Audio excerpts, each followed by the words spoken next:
is bringing me an updated list of my supporters. I hope I'll see you. President Trump signing executive order aimed at revoking the Clean Water Rule. There you go. Fox News alert now. The Obama-era law expanding federal protection to streams and waterways across the country.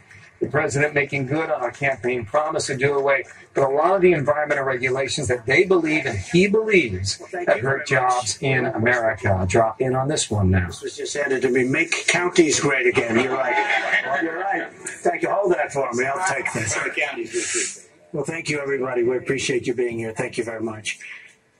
First of all, I want to congratulate Scott Pruitt, who's here someplace. Where is Scott? So important. We're going to free up our country, and it's going to be done in a very environmental and positive environmental way, I will tell you that. But create millions of jobs. So many jobs are delayed for so many years, and it's unfair to everybody. So I want to congratulate Scott. I want to thank everyone for being here today. We have a great group of farmers, home builders, and county commissioners. They're all represented. They're standing alongside of me. I'd also like to thank Jim Inhofe, who's been so terrific in so many different ways, beyond even this. So I want to thank Jim. And also the leadership in the Senate on issue, a friend of mine, a great friend of mine, John Barrasso.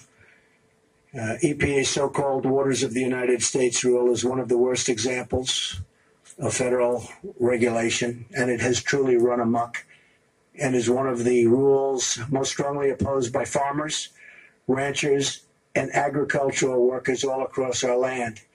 It's prohibiting them from being allowed to do what they're supposed to be doing. It's been a disaster. The Clean Waters Act says that the EPA can regulate navigable waters, meaning waters that truly affect interstate commerce.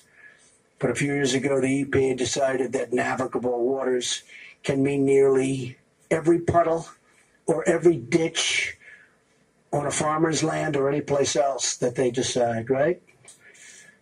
It was a massive power grab. The EPA's regulators were putting people out of jobs by the hundreds of thousands, and regulations and permits started treating our wonderful small farmers and small businesses as if they were a major industrial polluter.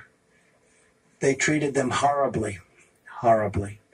If you want to build a new home, for example, you have to worry about getting hit with a huge fine if you fill in as much as a puddle, just a puddle on your lot. I've seen it.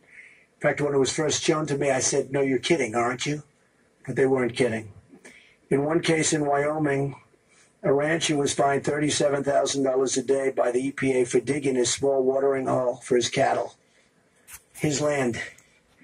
These abuses were and are why such incredible opposition to this rule from the hundreds of organizations took place in all 50 states. It's a horrible, horrible rule. Has sort of a nice name, but everything else is bad. I've been hearing about it for years and years. I didn't know I'd necessarily be in this position to do something about it, but we've been hearing about it for years. With today's executive order, I'm directing the EPA to take action, paving the way for the elimination of this very destructive and horrible rule.